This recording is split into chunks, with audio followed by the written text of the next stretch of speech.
Welcome back to Scripture Horror. Before we begin, there's something you need to understand. These 6 accounts share one thread: routine work in forgotten corners. Ordinary people, ordinary duties, until everything went sideways. Oregon keeps archives, maintenance logs, dispatch tapes, survey notes, personnel files. They're meant to document routine operations. But sometimes, in those dusty folders, you find anomalies. Timestamps that overlap. Reports signed by people long dead.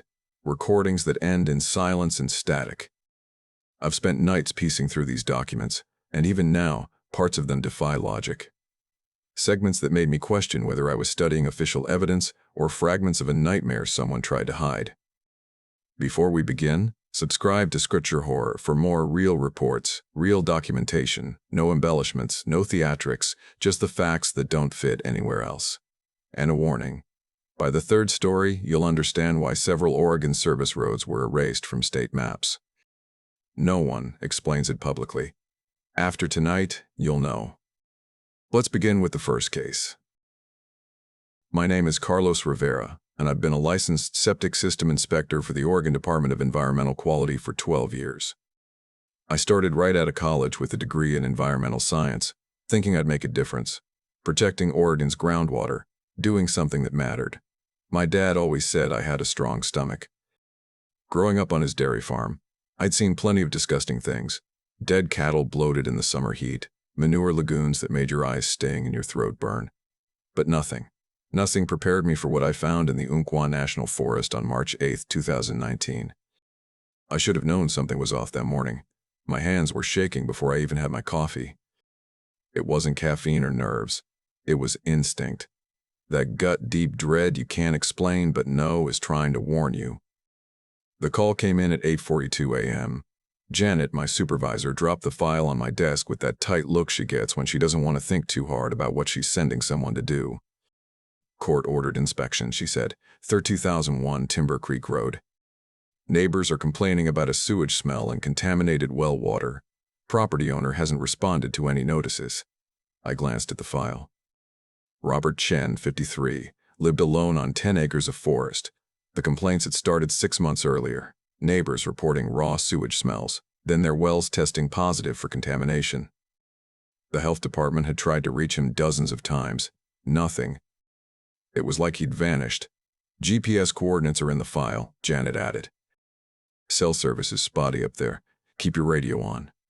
I loaded the truck, soil probe, contamination test kits, pH strips, respirator, camera, clipboard, crowbar for tank covers, knee-high rubber boots. Standard gear for what should have been a routine septic failure inspection. The drive took over an hour, starting on Highway 38 before turning onto narrow forest service roads that got smaller, rougher, and darker until the trees swallowed the light. The GPS kept losing signal, the arrow spinning like it didn't know where it was. Rain had been falling for 3 straight days, hard, cold Oregon rain that turns dirt into mud soup. Twice my truck fishtailed through puddles deep enough to splash the windshield. The deeper I went, the taller the trees became. Old-growth Douglas firs rising hundreds of feet, blotting out the gray sky until it felt like I was driving into night. The forest absorbed every sound. No birds. No wind. Just the crunch of tires over wet gravel and the hiss of rain. The driveway appeared out of nowhere, a narrow gap in the trees, no mailbox. No number, just tire ruts vanishing into the woods. The house sat in a clearing, a single-story cabin from the 1970s. Brown siding rotted at the edges, half the windows boarded up, paint peeling in long strips that fluttered like dead skin. No cars, no smoke from the chimney, no signs of life. But the smell, God, the smell hit before I even stepped out of the truck. It was sewage, but wrong, too strong, too sweet. Like rot and chemicals blended into something heavy enough to taste. I sat there with the engine idling, my chest tight, staring through the rain. I'd smelled hundreds of failed systems, but never like this. This stench felt alive, pressing against the air. I radioed the office static.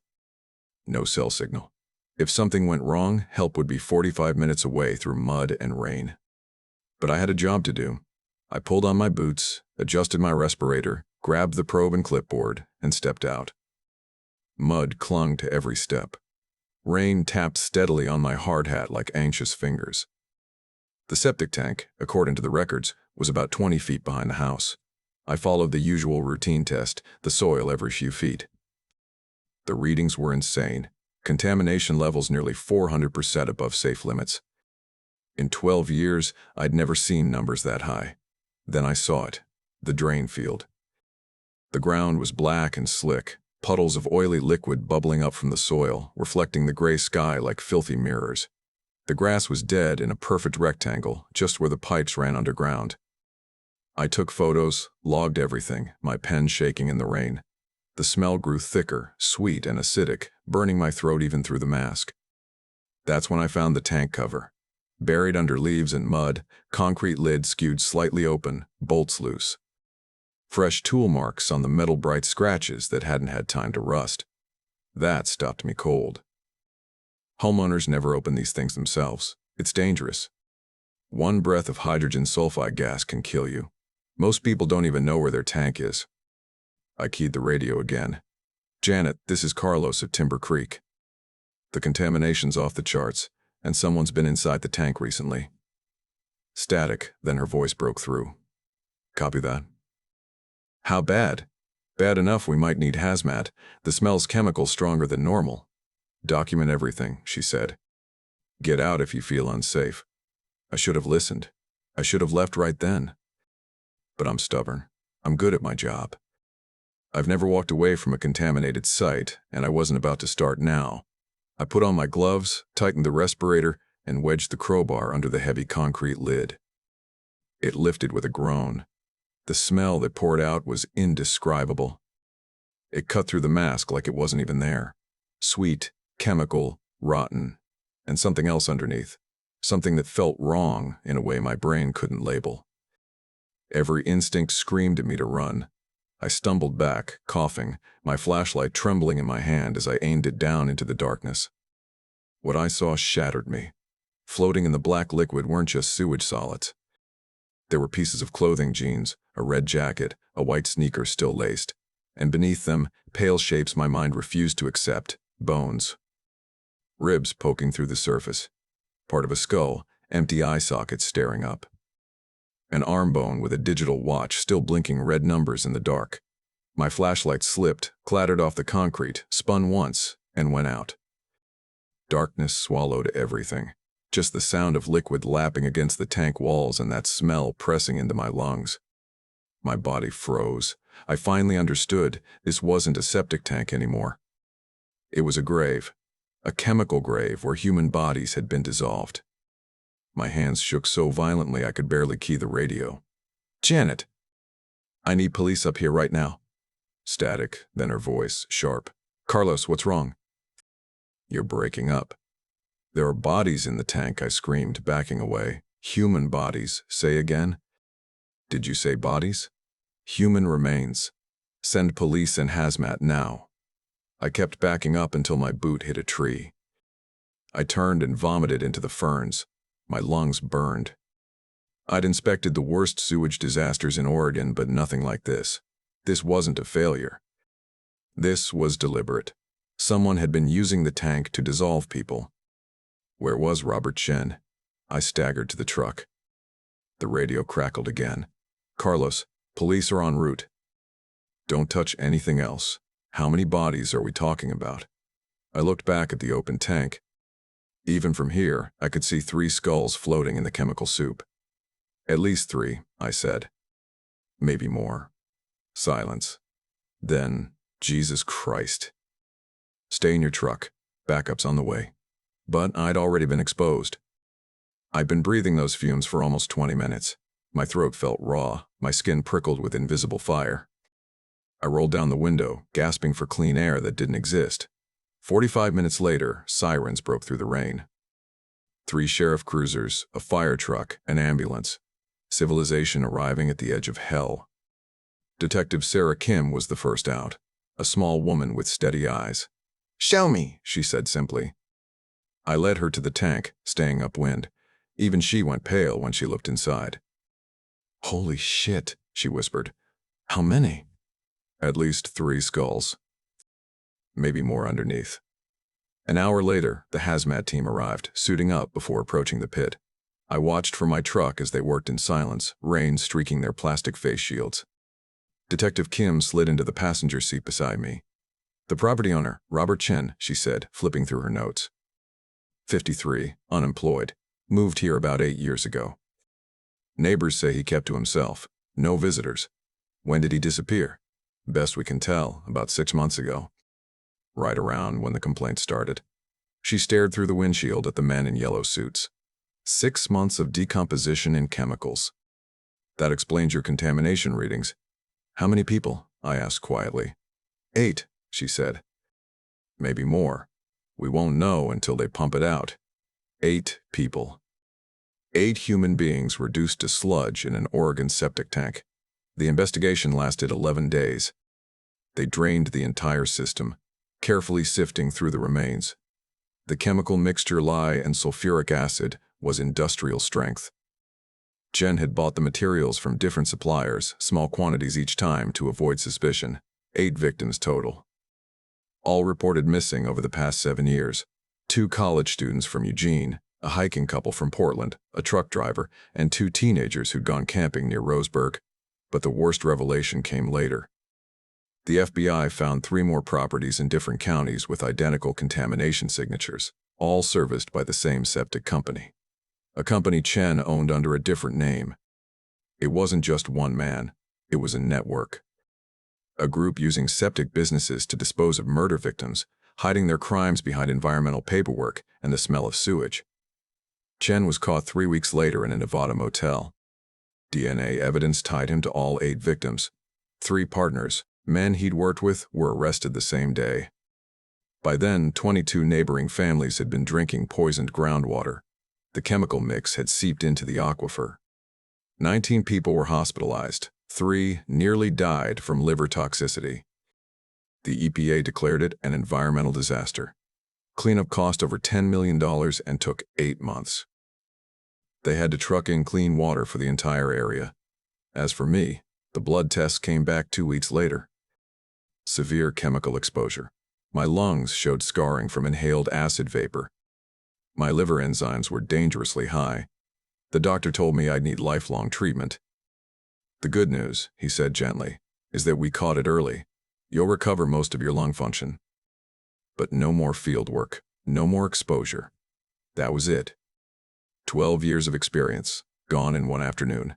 Now I sit behind a desk in Salem. I process reports, train new inspectors, answer phones. It's honest work, but it's not the same. Sometimes I look out the window at the field trucks leaving the lot and wonder if I'll ever walk another property again. The nightmare started about a month after the incident. Always the same. I'm standing over that open tank, shining my flashlight down. The liquid starts to move. The bones shift. Hands reach up, skeletal fingers clawing at the rim, trying to pull me in. I wake up choking, tasting that sweet chemical rot in the back of my throat. My wife, Maria, holds me until the shaking stops. She whispers, "It's over." They're in prison. But I know it's not over, not for me. I used to think the worst contamination came from accidents or neglect, corporate shortcuts, human error. But now I know better. Sometimes the pollution isn't chemical, it's human. People capable of poisoning the earth to hide their crimes. Chen and his partners are serving life without parole. The FBI created a special task force to monitor septic systems for suspicious patterns. But none of that brings back the 8 people who died. None of it heals the poisoned land. I still drive past Timber Creek sometimes. The property's fenced off, posted with hazmat warnings. The cleanup's done, but the soil will never be safe again. Too much death soaked into it. Every time I pass that road, I remember the smell, that sickly sweetness that burned through my respirator and marked me forever. I remember the bones floating in black water. The flashlight falling. The silence after. There are monsters in this world who look ordinary. They wave to neighbors. They pay taxes. They shake your hand. Until you find what they've been hiding underground. My name is Carlos Rivera. I used to be a septic system inspector. Now I'm just a survivor of something that shouldn't exist. If you ever smell something wrong coming from the ground, don't assume it's a broken pipe. Sometimes the earth is trying to tell you what's buried inside it. Sometimes the worst contamination comes from human beings, and sometimes, when you're just doing your job in the deep woods of Oregon, you uncover horrors that follow you home in your dreams forever. My name is Danny Reeves, and for 15 years I delivered supplies to the most isolated communities in the Oregon Cascades, not the tourist towns with gift shops and hiking trails, the other ones. The places you can't find on Google Maps. The places where families have lived for generations without ever registering with the state. Where the old-growth forest is so dense that noon feels like twilight and cell towers are just a rumor. I took this work after my daughter, Emma, died in a car accident when she was 7. My wife, Sarah, couldn't stand to look at me anymore. She said I reminded her too much of what we'd lost. 6 months after the funeral, the divorce papers came. Driving alone through those endless woods, delivering mail and supplies to people forgotten by the world, it felt right. It matched how empty I was inside. The families on my route became something like a surrogate family. The Kowalski grandparents always asked to see pictures of Emma, even after she was gone. Old Henrik and Greta Mueller pressed jars of preserves into my hands each winter. The Chen family left notes with drawings from their kids tucked into their orders. They needed me, and I needed to be needed. Route 6 was my domain, 11 miles of logging roads, deer trails, and half-erased tracks that existed only because people had walked them for a century. 12 stops in total, maybe 50 people altogether. The government had stopped trying to reach them decades ago. A private company like ours stepped in, charging a premium for what was essentially a lifeline to civilization. October 14th, 2021. I remember the date because it marked 10 years since Emma's death. I started the morning the same way I did every year, by visiting her grave. Told her about my route, about Greta's arthritis improving, about the Chen kids growing taller. It was my way of keeping her alive, one-sided conversations with the only person who'd ever made me feel whole. The sky hung heavy that morning, the color of wet cement. That meant rain, the kind that wouldn't stop for months. Perfect mushroom weather, which mattered out there. Half my customers made their living foraging chanterelles and matsutake for Portland restaurants. My truck was loaded with jars, salt, drying racks, everything they'd need for harvest season. The first stop was always the Muellers, 8 miles up Forest Service Road, 14. Henrik was 86, Greta a few years younger. They'd lived in the same cabin since the 1950s, off-grid. Tougher than ironwood. When I pulled into their clearing, I immediately knew something was wrong. The windows were covered with black plastic, duct-taped from the inside. The front door had furniture stacked against it, like they were barricading themselves in. I knocked. "Mr. Mueller? It's Danny with your delivery." For a moment, silence. Then a voice, not Henrik's accent. I'd known for years, but something flat, emotionless. "Leave the packages and go away." "Henrik? Are you okay? Is Greta all right?" Another pause. Then, "We're changing. The forest teaches us. Leave the packages and go away." Through a gap in the plastic, I saw movement. Someone tall and thin moving in a way no body should move, too fluid, like their joints bent the wrong way. My heart dropped. I left the boxes on the porch and got back in my truck. In 15 years, Henrik had never told me to leave. Not even when Greta had pneumonia and he'd begged me to stay for coffee. The next stop was the Chen family's farm, a ginseng operation about 6 miles east. Grandmother Chen, her son and daughter-in-law, and 3 kids. They'd been on my route since I started, always smiling, always polite. But that day, their property felt wrong the moment my tires hit the gravel. The ginseng plants were black and shriveled, like someone had poured acid over the soil. The 3 dogs that usually chased my truck, gone. I found them behind the chicken coop, laid out in a perfect triangle, snouts touching, no visible wounds, just dead. Arranged with mathematical precision. The front door of the house stood open. Inside, I saw Mrs. Chen stirring a pot on the wood stove. Her movements were jerky, mechanical. "Mrs. Chen, delivery for you." She turned. Her skin was gray, the color of old meat, and her eyes were completely black, not dark black. No white, no iris, just endless water. "Danny," she said in perfect English, She'd never spoken more than a handful of words to me before. "We've been waiting for you." Behind her, the rest of the family stepped into view, all of them gray-skinned, black-eyed, moving like marionettes. The youngest, Tommy, smiled, a too-wide grin that showed teeth stained dark brown. "The forest has such wonderful gifts, Mrs. Bassix," Chen said. "Would you like to stay for dinner?" "We're making soup." The smell hit me. Sweet, rotten, and underneath it, the unmistakable reek of meat gone bad.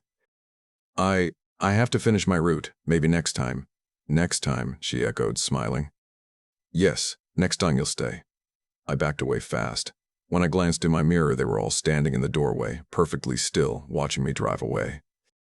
By the time I reached the Yakima settlement, my hands were trembling. 3 families lived there, descendants of the original landkeepers. But the road to their camp was blocked, not by trees, by a wall. Someone had built it from woven branches, clay, and bones. It stretched from tree to tree, 8 feet high, animal skulls embedded throughout. Deer, bear, elk, and at eye level 1 human skull, yellowed and cracked. A voice called from beyond the wall, "Turn around, postal man. This place is not for you anymore." It was Joseph Crowfeather, their elder, but his voice vibrated, deep and layered, like several people speaking at once. "Joseph, it's me. I have Sarah's insulin." "She needs it. Sarah doesn't need insulin anymore. Sarah doesn't need anything. The forest provides all." "What are you talking about? Is she okay?" Laughter. Dozens of voices laughing in perfect unison. "Sarah is perfect now. We are all perfect now. The old ways are returning." I dropped the box by the barrier and left. My hands wouldn't stop shaking. The next 6 stops were worse: empty cabins, meals still on tables, fires burned out to ash. No bodies, no struggle, just absence. At the Williams place, the kitchen table was set for 5, but the food wasn't food. It looked grown. Leaves shaped like meat, moss molded into vegetables, bark carved into bread. And in the center, a bowl filled with teeth. Dozens of them. That's when my radio crackled to life. The first signal I'd had all day. "Danny. Danny, are you out there?" "Marcus." "Yeah, I'm here. Something's wrong on Route 6. The families. There. Danny, you need to get back now. State police are looking for you." "What?" "Why?" "Because the families on your route, Danny, they've been dead for weeks." The radio went silent. My blood ran cold. "Marcus, what do you mean dead? I just saw them." Static. Then faintly, "Hikers found the bodies at the Chen place yesterday. Whole family decomposed. Look, the logs show you've been signing their deliveries every week." I pulled out my scanner, scrolled through the day's entries. Every signature was there. Henrik Mueller, Mrs. Chen, Joseph Crowfeather, all in my handwriting. "Marcus," I whispered. "I talked to them. They were alive." "Danny, are you taking any medication? Drinking again?" "I'm not drunk."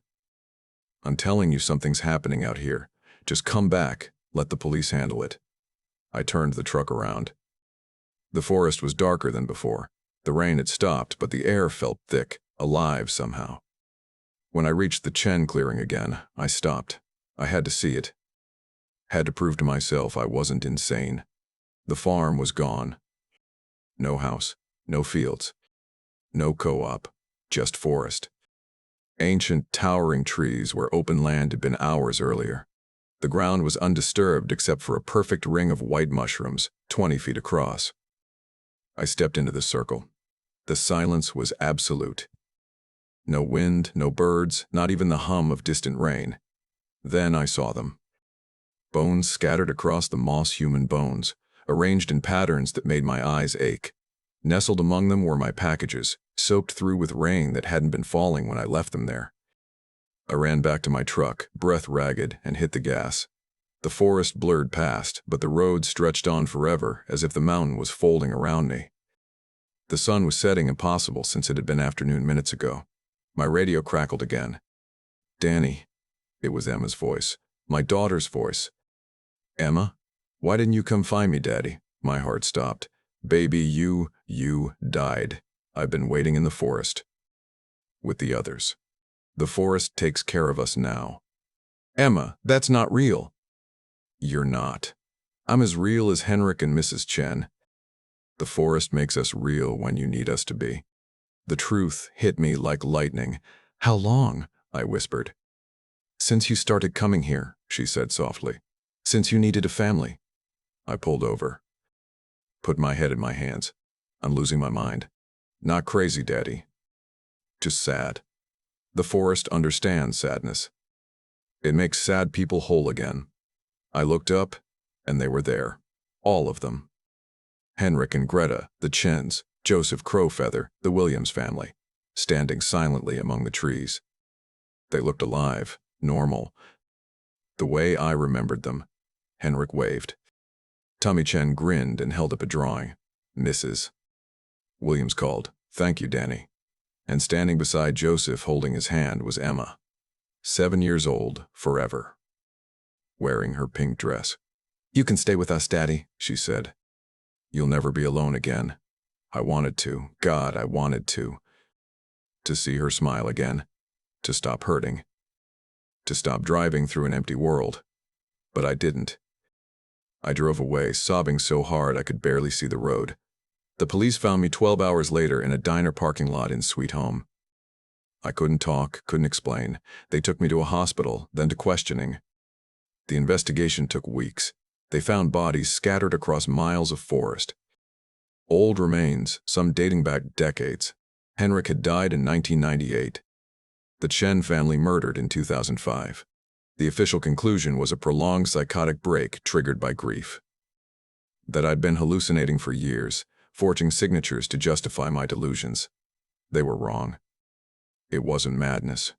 It was mercy. The forest had seen my emptiness and filled it, gave me purpose. A family. People who needed me. Now I work at a grief counseling center in Portland. I help parents who've lost children. They ask how I survived losing mine. I tell them the truth, that sometimes when you need them badly enough, the dead come back to take care of you until you can take care of yourself. But I don't tell them about the dreams, the ones where I'm driving down Route 6 again. The headlights cutting through fog, the radio whispering with Emma's voice. Every morning I wake with dirt under my nails, the smell of moss in my hair. Because mercy has a price, and the forest never forgets a debt. Someday, when I'm too tired to fight, it will welcome me home, to the family that's been waiting for me in the deep woods of Oregon, where the old-growth trees remember everything, and love is stronger than death, even if it has to make its own dead to prove it. My name is Janet Williams, and for 16 years I've been running wilderness cleanup and biohazard removal services in Oregon's deep forests. Most people don't even know jobs like mine exist. But when meth labs explode in remote areas, when hunters die alone in the woods, when illegal dumping sites need to be restored before they poison a watershed, that's when they call me. I've pulled decomposing bodies from abandoned cabins, cleaned up chemical spills in pristine mountain streams, and scrubbed away traces of violence in places where no news camera ever goes. I took this work because I love Oregon's wilderness. Someone has to protect it from human contamination. The forests don't deserve to suffer for our mistakes. But what I found in the Cascade foothills last November made me realize something I can never unlearn. Sometimes the wilderness protects itself. And sometimes that protection comes with a price no living person should have to pay. The call came from the Oregon Department of Environmental Quality on a gray Tuesday morning. They needed immediate cleanup of what they described as an unauthorized biological research facility discovered deep in the Willamette National Forest. The site had been abandoned for months, they said, but recent satellite images showed environmental damage spreading outward from the coordinates. They offered me $20,000 for a 3-day cleanup, more than I usually made in 3 months. I should have asked why they weren't sending their own teams. I should have hung up. Instead, I loaded my truck with protective gear, decontamination supplies, and enough food for a week, just in case. The coordinates led me 56 miles southeast of Salem, down logging roads that hadn't seen maintenance in decades. Rain had been falling for weeks, turning the forest floor into a slick carpet of rotting leaves and standing water. My truck's GPS lost signal about 10 miles from the nearest highway. The deeper I drove into those woods, the quieter the world became. No birds, no insects. Not even the soft crack of branches in the wind, just the hum of my tires sinking into the mud. When I finally found the site, it didn't look like any lab I'd ever seen. It was a cluster of prefabricated buildings hidden in a grove of ancient Douglas firs, their metal siding streaked with moss and corrosion. Solar panels covered the roofs, still faintly glinting despite the forest trying to reclaim them. Somewhere nearby, a generator hummed, a faint, steady vibration that meant power was still running. But there were no vehicles, no footprints, no signs that anyone had been there in months. I parked 100 yards away and suited up in full protective gear, level. A hazmat suit, self-contained breathing apparatus, chemical-resistant boots. The DEQ briefing had mentioned biological contamination, but no details about what kind. In this business, you assume everything is lethal until proven otherwise. The door to the main building hung open, creaking softly in the wind. The smell hit me before I even crossed the threshold. Death and decay, but layered with something else, something sweet and fungal, like rotting earth after a storm. My radiation detector began to click as I approached, but the readings weren't dangerous, just present. Like background radiation from something that shouldn't exist. Inside, the structure was divided into lab spaces and living quarters. Expensive equipment littered the benches, microscopes worth more than my truck, centrifuges, sealed freezers, racks of samples. Everything was coated in a thin, fibrous film that looked like a cross between spiderwebs and black mold. When I brushed my gloved hand across it, the material moved. Not like it was disturbed by air, but like it recoiled from my touch, alive and aware. The specimen freezers were still running, humming steadily. I should have sealed the building and called the CDC, but the DEQ had been explicit. Document everything, bag all hazardous material, restore the site to natural condition. They wanted this place erased from the map. The first freezer held what looked like standard forest samples, soil, plants, small animals. But the labels stopped me cold. Pre-enhancement Douglas fir root system. Control group, unmodified Pacific salamander. Test batch A, accelerated decomposition fungus, week 3. Whoever had run this facility wasn't just studying the environment, they were altering it. The second freezer was worse. Human tissue samples, dozens of them, carefully labeled with dates going back 6 years. But they weren't medical samples. They were cataloged the same way as the animal ones. Subject 7, post-integration, day 14. Neural tissue symbiosis, attempt 11, hybrid flesh, generation 3. The implications hit me like a physical blow. Someone had been experimenting on people, not with the forest into it. That was when I heard the sound, a low humming, almost musical, coming from somewhere deeper in the trees. It wasn't mechanical. It was like singing, but layered with too many voices, harmonizing in impossible ways. The sound made my teeth ache. My vision blurred at the edges. I told myself it was just fatigue, but every instinct screamed at me to leave. Instead, I checked my air supply and followed the sound. The research notes were scattered across desks and pinned to corkboards, written in multiple handwritings. The project had a name, Cascadia Integration Protocol. The lead researcher was Dr. Call. Sarah Voss.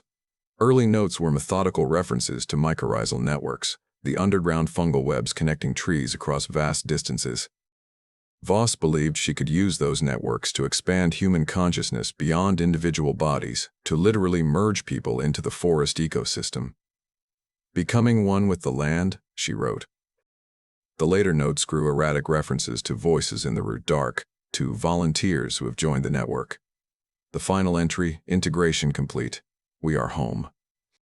The singing was louder now. I followed it down a hallway, past dormitories where beds still held the impressions of bodies, past a cafeteria where mold had consumed half-eaten meals. The sound drew me toward a steel door labeled, Integration Chamber, authorized personnel only. I pushed it open and stepped inside. That room will haunt me for the rest of my life. It was circular, maybe 30 feet across, its walls completely overtaken by living growth. Thick roots and branches had pierced the metal, weaving together in patterns that seemed almost intentional, almost intelligent. The floor was soft, carpeted with moss and leaves despite the lack of sunlight. And in the walls, God help me, were people. Dozens of them, men and women, all fused into the network of roots and fungus. Their bodies half absorbed, skin textured like bark, veins glowing faintly green. Their eyes were gone, replaced by clusters of bioluminescent mushrooms that pulsed in rhythm with the humming. Their mouths hung open, singing in perfect harmony. They were alive, breathing. When I stepped inside, every head turned toward me in unison. Even without eyes, they saw me. One of them, a woman near the center, her features half recognizable from the photographs I'd seen on the lab ID badges, spoke. "We have been waiting," she said. Her voice wasn't human anymore, layered with dozens of tones speaking at once. "The forest told us you would come. The cleanup can wait. The integration cannot." The song intensified. My suit's air pressure gauge flickered. I felt something brushing against my thoughts, soft, insistent whispers in a language made of rustling leaves and groaning wood. Images filled my mind, networks of roots stretching for miles beneath the soil, vast webs of consciousness older than humanity, patient and aware. And beneath it all, hunger. I ran. The song followed, rising into a chorus that shook the walls. My radiation detector screamed static. Vines erupted from the floor, reaching for me. I tore through the exit, sprinted for my truck, slammed the door, and drove blind through the mud and rain. In my rearview mirror, I swear I saw the forest move, trees bending toward the road like they were watching me go. It took me 6 hours to reach the highway, though the drive-in had been less than 2. When I finally reached cell service, I called the DEQ. They denied ever contacting me. No record of a cleanup contract, no record of the coordinates. The check they'd mailed for the deposit bounced. The account number belonged to a bank that closed 12 years ago. I tried to put it behind me. I told myself it was exhaustion, exposure, maybe hallucination from some unknown toxin. But the humming didn't stop. At first it was faint, a background tone in the quiet of my house. Then it started following me outside. The closer I got to trees, the louder it became. I'd hear faint words forming in the rhythm of the wind, whispers that sounded like my name. Then came the dreams. I saw myself walking back into those woods, calm and unafraid, stepping into the chamber, taking my place among them. The peace in those dreams was unbearable, perfect, infinite, without loneliness or fear. I would wake in the middle of the night with my truck keys in my hand, halfway to the door. I tried to fight it. I burned my houseplants. I sealed my windows. But within days, green shoots sprouted from the cracks in the foundation, roots coiled beneath the floorboards. When I touched them, I heard voices whispering through my fingertips. Familiar voices, human ones, calling me home. I tried to leave Oregon. Drove east, thinking distance would weaken the connection. Instead, the further I got, the worse it became. Fever, nausea, a hollow ache that felt like homesickness sharpened into physical pain. By the time I reached Idaho, I collapsed in a hospital parking lot. The doctors found nothing wrong. My blood work was clean, my scans perfect. But when I looked at my reflection, my pupils caught the light wrong, too dark, too deep. And when I cut myself shaving, the blood that welled up shimmered faintly green. I came back. I didn't mean to. I just woke up one morning driving west, no memory of packing. My truck found its own way back to the Cascade foothills. I built a small cabin a mile from the facility. I tell myself it's so I can monitor the spread of contamination. But I know the truth. The singing is constant now, a chorus that includes my own voice. I can feel the network under my feet, stretching from root to root, tree to tree, mountain to mountain. The forest is awake, and I'm already part of it, even if my body hasn't joined the rest yet. Soon, the DEQ, or whoever they really are, will send another cleanup crew. They always do when the satellite imagery shows environmental damage spreading too far. They'll find the same thing I did, the same song. And they'll learn what I learned, that the forest doesn't just grow, it consumes, it integrates, it remembers. I'm writing this from the cabin now. The walls creak like living things. Moss has begun to spread across the windows, glowing faintly at night. Every dream ends the same way, with the voice of Dr. Voss whispering, "We are home." I'm so tired of fighting. So tired of being alone in my head. The forest offers peace, unity. The end of pain, of separation, of human noise. I can already feel the pull, gentle and loving like the tide drawing me in. If anyone finds this message, don't come looking for me. Don't send help. Don't follow the coordinates. Just stay away from Oregon's deep woods. Some places were never meant to be cleaned, never meant to be touched. The forest has learned to defend itself. The singing is getting louder now. It's beautiful. I think I'm ready to go home. My name is James Mitchell, and I've been a rural mail carrier for the United States Postal Service for 15 years. I started this job right out of high school because I loved being outdoors and meeting people in the small mountain communities. Over the years, I've delivered mail through blizzards, floods, and even forest fires. I've helped elderly folks get their medications, brought birthday cards to excited kids, and been the only human contact some remote residents see for days. I thought I'd seen everything the Blue Mountains could throw at me. But what happened on April 12, 2019, during my regular delivery route, made me realize there are things out there that no postal worker training could ever prepare you for. Things that have been watching us, following us, and hunting us for far longer than anyone knows. Route 47 is one of the longest rural delivery circuits in eastern Oregon. It's a 70-mile loop that winds through the Blue Mountains, serving just over 80 mailboxes scattered across remote properties, hunting cabins, and off-grid homesteads. Some houses are so far back in the woods that I have to drive quarter-mile dirt driveways just to reach their mailboxes. The route cuts through thick pine forests, along mountain ridges, and past deep ravines where cell phone service disappears completely. On a good day, it takes 9 hours to complete. On bad weather days, it can take 12. I drive a standard USPS long-life vehicle, a right-hand drive mail truck I've modified with extra mirrors and a CB radio for emergencies. It has GPS tracking that logs every stop, though the signal gets spotty in the mountains. I carry a handheld radio too, but it only works within a few miles of town. Most days, I'm completely on my own out there. April 12th started like any other Thursday. Clear skies, around 60 degrees, perfect visibility. I loaded my truck at 6 a.m. with the usual mix of letters, magazines, and packages. Mrs. Bess's. Patterson always got her gardening magazine. The Hendersons got their VA medication deliveries. The Williams family ran a small logging operation, so they had daily business mail. After 15 years, I knew every customer on my route, their routines, their family stories. To me, they weren't just addresses, they were neighbors. I pulled out of the facility at 6:45 a.m. and headed up Highway 204 toward the mountains. The first few stops went normally. I chatted with old Pete Morrison about his vegetable garden, handed the Thompsons their birthday package, left a certified letter for the Johnsons who weren't home. It was all peaceful, quiet, exactly how I liked it. The first weird thing happened around 1:00 p.m. I was halfway between the Hillrest Road cluster and the remote cabins on Timber Ridge when my radio started picking up interference. Not the usual static. This sounded like animal noises. Deep, rhythmic growls that didn't match anything I knew. Maybe bears, I thought, but the sounds were too patterned, almost like speech. I adjusted the frequency, thinking I was catching some hunters' walkie-talkies, but the noises continued on every channel. Then I realized the forest around me had gone completely silent. No birds, no insects, not even the wind. Just my engine, and that strange sound echoing softly from the radio. The quiet pressed in on me like a physical weight. It felt like the entire forest was holding its breath. At 1:47 p.m., I made my last confirmed delivery at the Hillrest Road mailbox cluster. Mrs. Patterson waved to me from her garden as I drove away.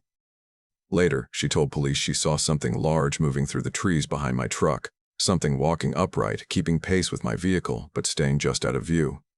By 2:30 p.m., I was driving the long stretch between Hillrest and Pine Valley Road, one of the most isolated sections of my route. The road there cuts through miles of dense forest with no houses at all. That's when I made my final radio contact. I remember keying the mic and saying, "Base, this is Route 47, seeing unusual animal activity. Broken branches, strange tracks, might be a large bear in the area." My supervisor's voice crackled through static. "Copy that, James. Keep your distance. Will alert fish and wildlife." Then the radio went dead, not static, just silence. I checked the connection, changed channels, even hit the side of the unit. Nothing. My cell phone showed no signal, which wasn't unusual, but my GPS was flickering, jumping between my location and coordinates that didn't exist on any map. A few minutes later, my truck started acting strange. The engine revved on its own, then sputtered like it was choking. The steering felt heavy, like something was pushing against the wheels. My mirrors kept catching flashes of movement between the trees, tall, dark shapes darting out of sight whenever I tried to look directly at them. I told myself it was just shadows, just nerves. But at mile marker 62, everything died. The engine cut out, the lights went dark, and the truck coasted to a stop. I tried restarting. Nothing. The electrical system was completely dead. It was like something had drained all the power at once. Then I heard it. Footsteps. Heavy, deliberate, circling the truck. Not animal steps. Heel to toe, slow and even, like a person walking, but too heavy, too far apart. Whatever it was massive. I looked out through the side window but couldn't see through the tree line. The footsteps stopped directly behind the truck. I heard breathing, low and steady. Then a wet, snuffling sound, like something sniffing the air around the vehicle. The truck shifted slightly, as if something pressed against the rear doors. I reached for the emergency flare gun we're issued for wildlife encounters, but when I opened the glove compartment, it was empty. So were the flares, the bear spray, the emergency beacon. Everything I'd packed that morning was gone. Then came the sound that still wakes me up at night. A deep, rumbling voice. It wasn't quite human, but not entirely animal either. It sounded like someone trying to speak with a mouthful of gravel, words forming in a language that shouldn't exist.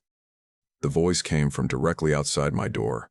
I turned slowly and saw a shape lean close to the glass. It didn't touch the window, but it was near enough that I could see detail.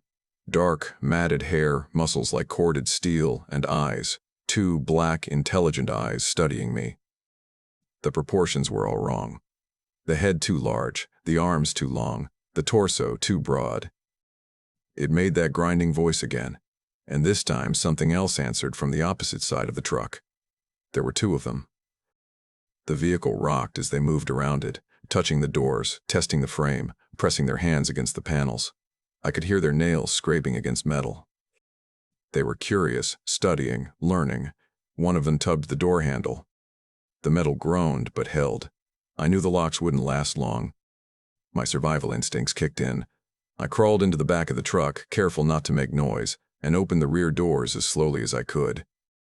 Mail and packages were scattered across the floor, some torn open like they'd been examined already. I slipped out and dropped quietly onto the ground, then crouched low and ran for the trees. The forest floor was soft and damp, covered in massive footprints.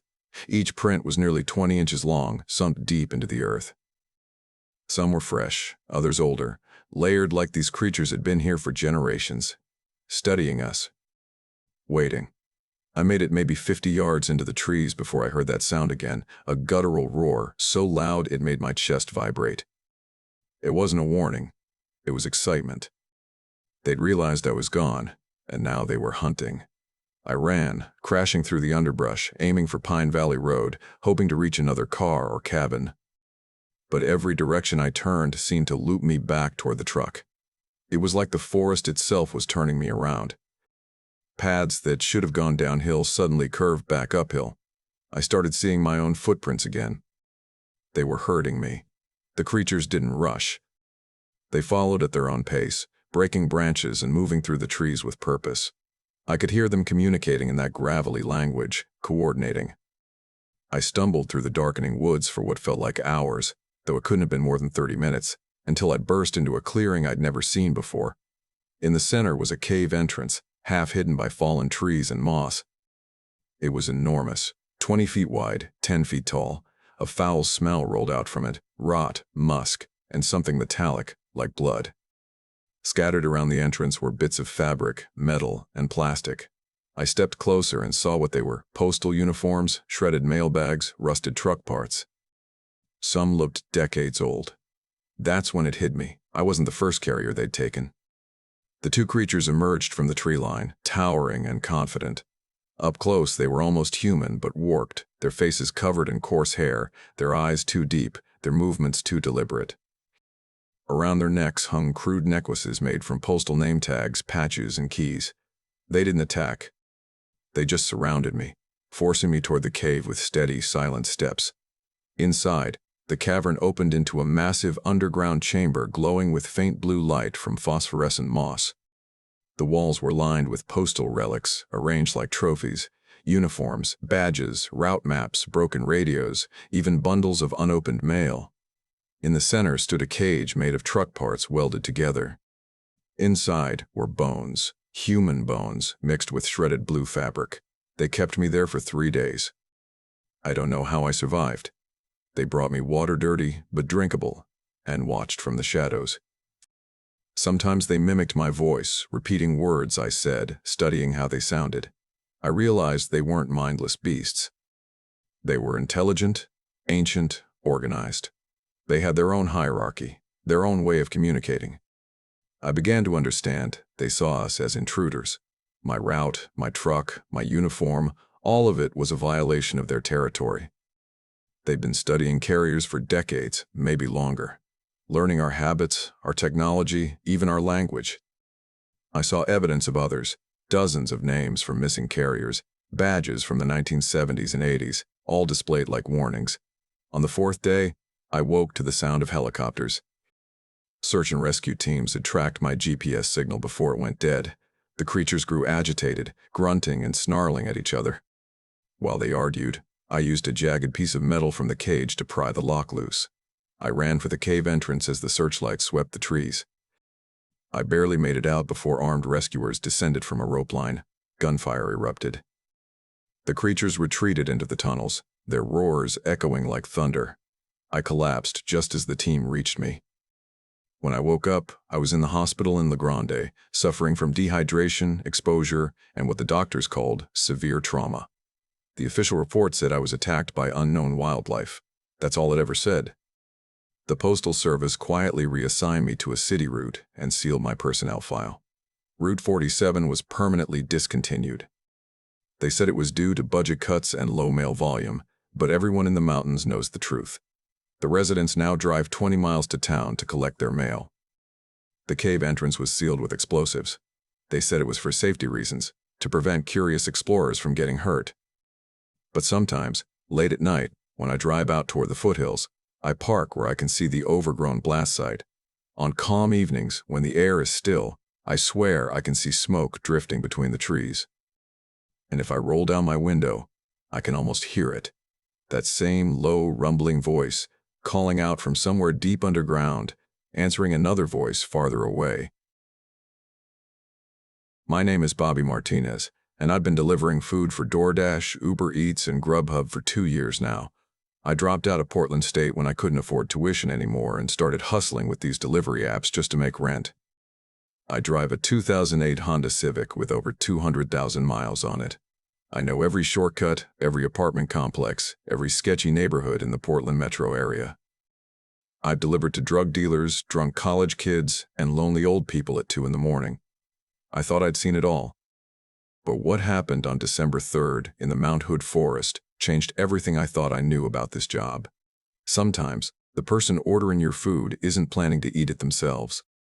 It was a Sunday around 7 p.m., right in the middle of the dinner rush. Portland was getting its first snow of the winter. Nothing major, just slick roads and fewer drivers willing to work. That meant more orders for the ones still out there and bigger payouts. I had my dash cam running like always. Learned that lesson the hard way after a drunk guy tried to sue me for hitting his car when he was the one who rear-ended me. Then I got an order. Big one. $170 from an upscale Thai place downtown. Pad Thai, green curry, tom yum soup, spring rolls, everything. Enough food for 8 people. The weird part? The customer had requested me specifically. Driver, Bobby M. I'd never seen that before. Usually it's random assignment. The tip was $50. The delivery address was out near Mount Hood, about an hour from downtown. The customer's name was David Chen, and the note on the order read, "Follow GPS to Forest Service Road 19. Then follow my text directions. Feeding time is 9 p.m.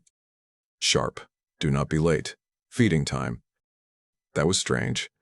but I figured maybe it was some eccentric rich guy hosting a party. The money was too good to pass up. One delivery like that could cover my groceries for the week. The restaurant staff didn't act weird. They told me the same customer had made similar large orders a few times before. I loaded the food into my car and started driving east out of Portland on I-84, then onto Highway 26 toward Government Camp. About 40 minutes in, my GPS told me to turn off onto a narrow Forest Service road I'd never heard of. Snow was falling harder now, and my wipers were barely keeping up. Then my phone buzzed with text messages from the customer's number. "Bobby, turn left at the big dead tree. Go another half-mile past the creek. You'll see a small dirt road on your right. Take it. Almost there. Park when you see the cabin." I followed the directions, creeping through thick woods where the headlights barely cut the dark. The road narrowed until it wasn't even a real road anymore, just packed snow and mud between trees. I was starting to worry about getting stuck when my GPS finally said I'd arrived, but there was no cabin. Just trees and darkness. Then I saw it.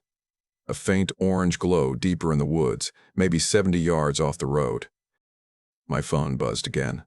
"Park there and walk toward the light.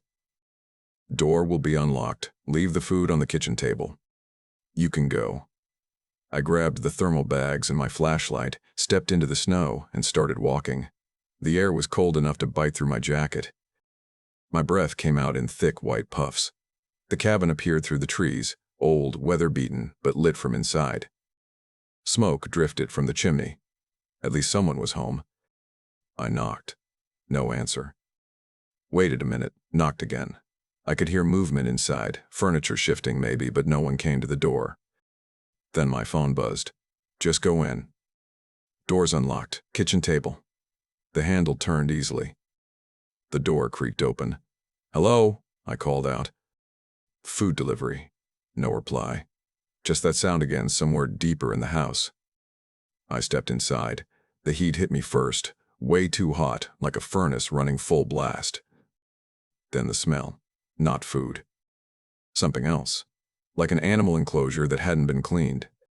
I set the food down on a table near the door and lifted my flashlight. That's when I saw the walls.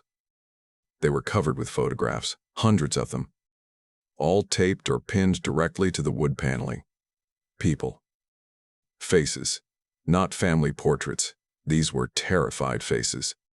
People crying, screaming, some holding signs with dates written on them. Many wore work uniforms, fast food shirts, delivery jackets, pizza bags.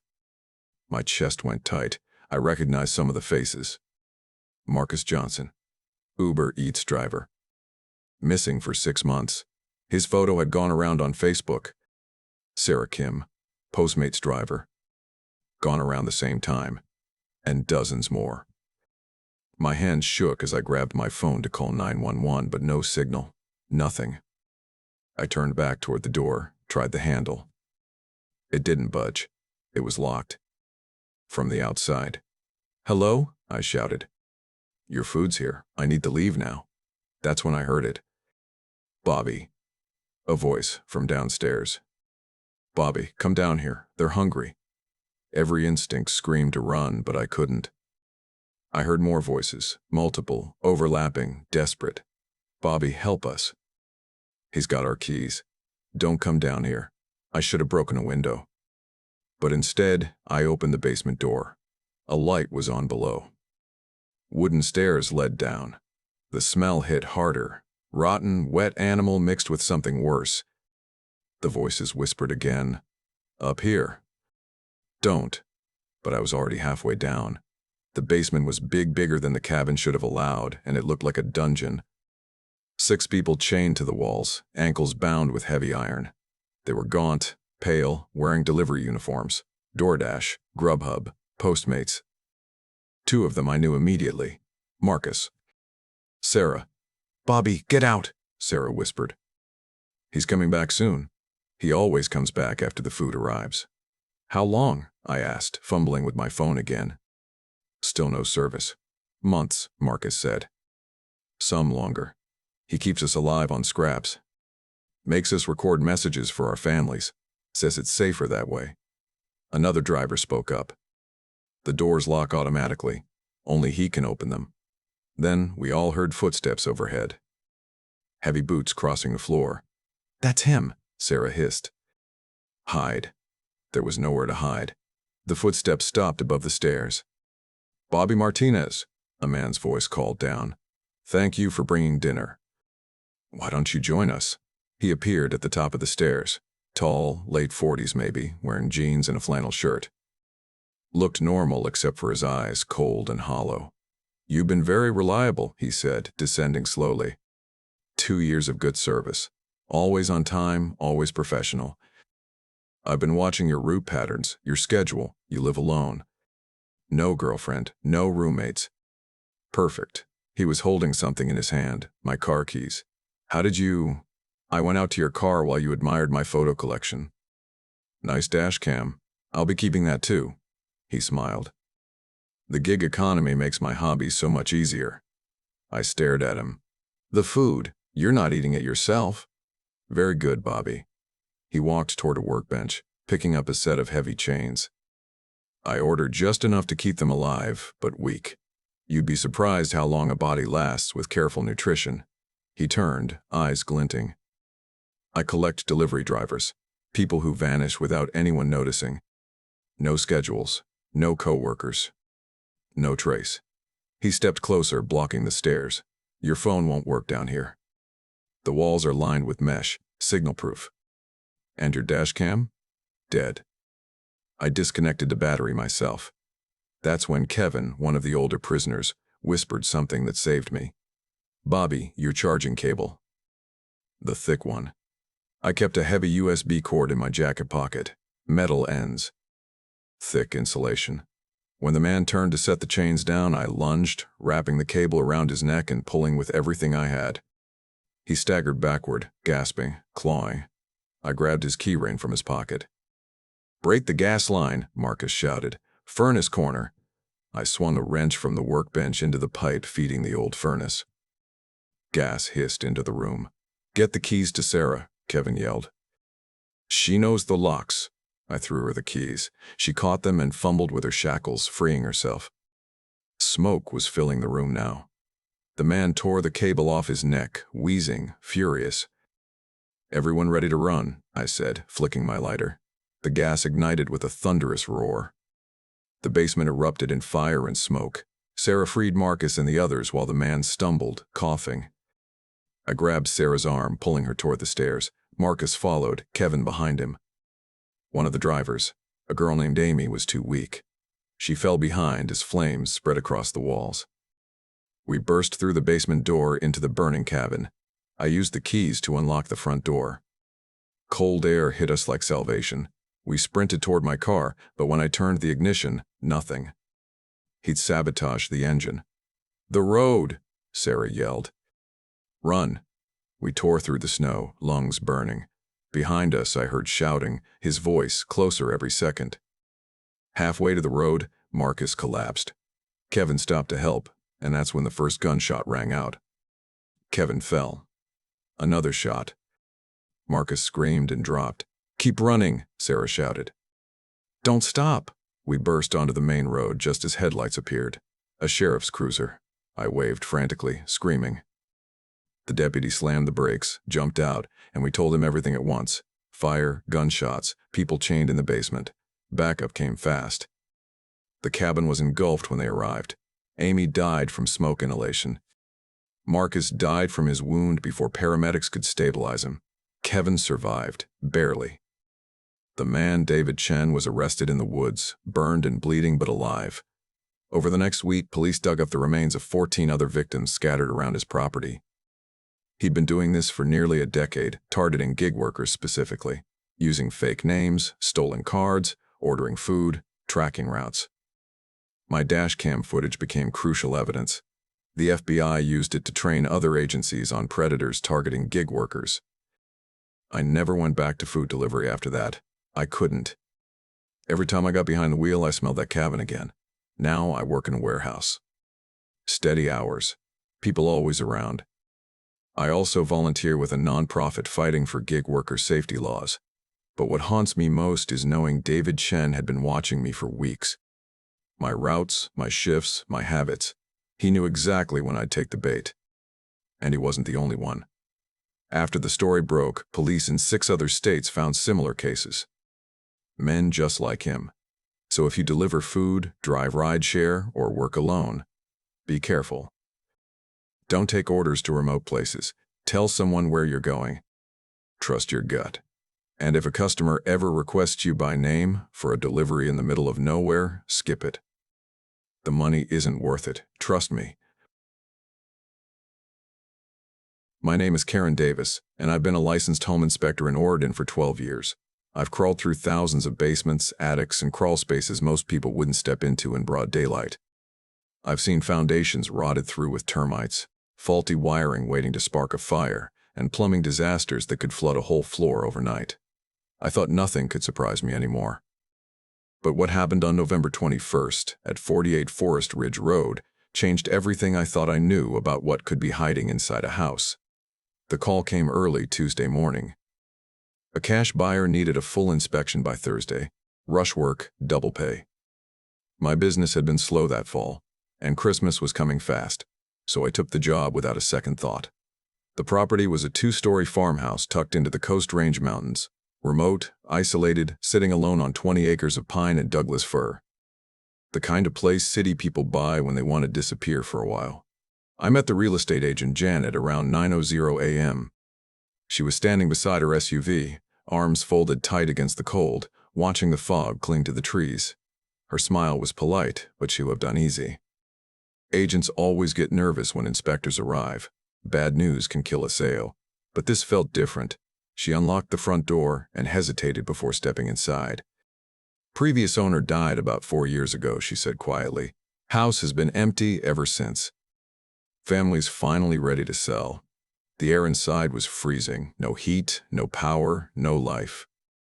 But it wasn't just cold. It felt wrong. The kind of wrong that makes the hair on your neck stand up. Janet handed me the keys, said she'd check back around noon, and drove off down the long gravel road, leaving me alone with my clipboard, flashlight, and about 8 hours of work. I started with the exterior, as always. The siding looked solid, foundation level, roof aging but serviceable. A few missing shingles, some dry rot on the porch posts, nothing unusual. When I moved inside, everything seemed standard for an older property. Outdated wiring, a mix of galvanized and copper plumbing, minor settling cracks. The kind of report that means work, but not danger. Then I opened the basement door. The smell hit me before I even touched the stairs, sweet, sickly, and wet, like fruit left to rot in a closed jar. I clicked on my flashlight and descended slowly, the old steps creaking under every movement. The basement was bigger than I expected, stretching under most of the house. Stone walls, cracked concrete floor, low ceiling. It should have felt ordinary. But the air was heavy, humid, and dense, like breathing through fabric. I pulled out my moisture meter, 82% humidity. Too high, but not impossible for a sealed basement. I began along the north wall, checking for leaks or cracks. That's when I noticed the stains. At first glance, they looked like simple water damage, dark blotches spreading across the stone. But when I moved closer, the beam of my flashlight caught something impossible.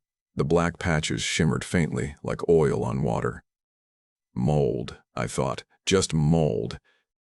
I'd seen black mold before, sometimes green, even red, but never like this. It wasn't just growing, it moved, almost pulsing when the light hit it. I jotted down, extensive black mold growth. Recommend professional remediation before occupancy. My hand trembled slightly as I wrote. As I worked, my flashlight started to dim. I'd replaced the batteries that morning, but the beam kept fading. I tapped the casing.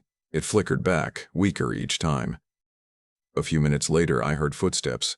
Slow, deliberate steps moving across the floor above me. "Janet?" I called. No answer. The footsteps stopped. The silence that followed was absolute, the kind of silence you feel pressing against your ears. I told myself it was the house settling, the sound of wood contracting in the cold. Perfectly normal. But when the footsteps started again, slower this time, I knew they weren't random. Someone was walking back and forth across the living room, the exact rhythm of a person pacing. I climbed the stairs. The main floor was empty. The front door was still locked from the inside. Janet's car was gone. I was alone. Back in the basement, the smell seemed stronger, almost suffocating. My head started to ache. As I checked the support beams, I heard it again. Voices. Faint, echoing through the floorboards above me. At first, I thought it was the wind. Then I realized they were talking. 2, maybe 3 voices, low and rhythmic. Like a conversation happening in another room, only there were no rooms down here. I tried to focus on my notes. Professionalism kept me grounded. But something was wrong. The mold on the walls had spread, noticeably. It covered twice as much area as before, and it shimmered like liquid when I moved my light. Mold doesn't grow that fast. It can't. I pulled out my phone. No signal. Not unusual for the mountains, but suddenly it felt intentional, like the house itself was cutting me off. The voices grew louder. They weren't murmurs anymore. They were children, laughing softly, playing some kind of game just beyond sight. Every instinct told me to leave. But I'd never abandoned the job halfway, not once in 12 years. I forced myself to keep inspecting. My flashlight dimmed again until only a weak yellow glow remained. My moisture meter started beeping erratically. The numbers climbed past 90%, 99%, 99%. It maxed out and began flashing red. The voices stopped. Then came a new sound, breathing, deep, steady, coming from the walls themselves. The stone expanded and contracted, faintly, in time with the sound. I glanced at my watch. Nearly noon. I'd been down there 3 hours, but it felt like 20 minutes. The mold was everywhere now, crawling across every surface like it was alive. I wiped sweat from my forehead even though the air was freezing. My flashlight flickered, then steadied just long enough to show me something that made my stomach twist. The walls were moving, not metaphorically. Literally breathing in and out. My notes were shaky now, the words almost illegible. Walls moving. Pulsing. I crossed it out, rewrote it, then stopped. The air pressure changed. The house inhaled.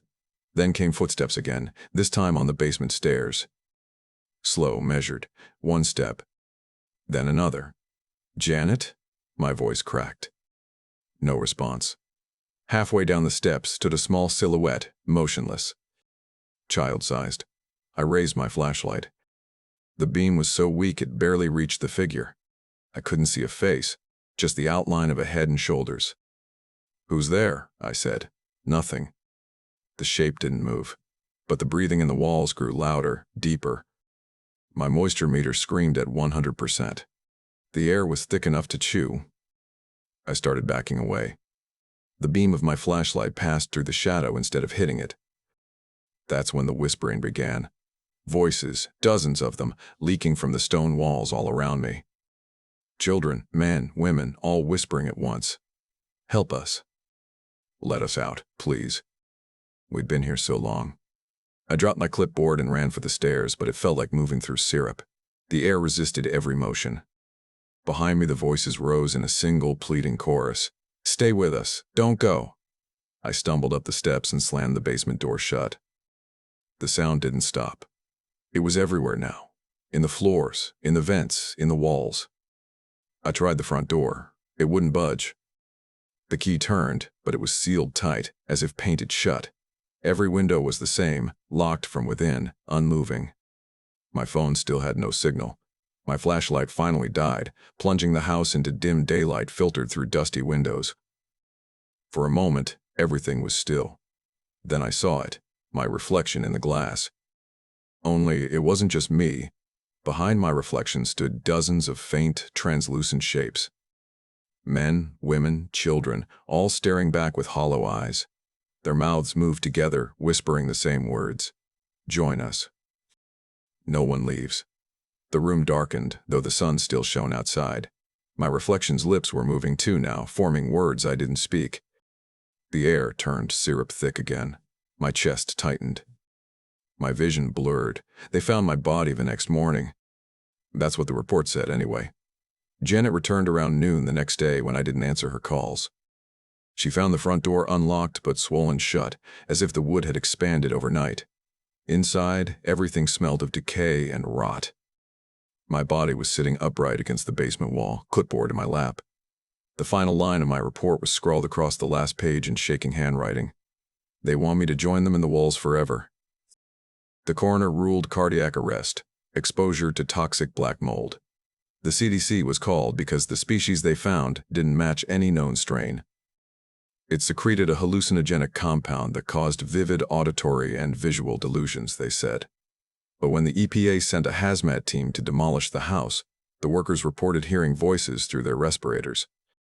2 of them refused to go back inside after that first day. The foundation was torn out completely. Or at least, that's what they believed. Weeks later, one of the contractors filed a report claiming he'd seen handprints pressed into the inside of the new concrete after it dried. Children's handprints. Hundreds of them.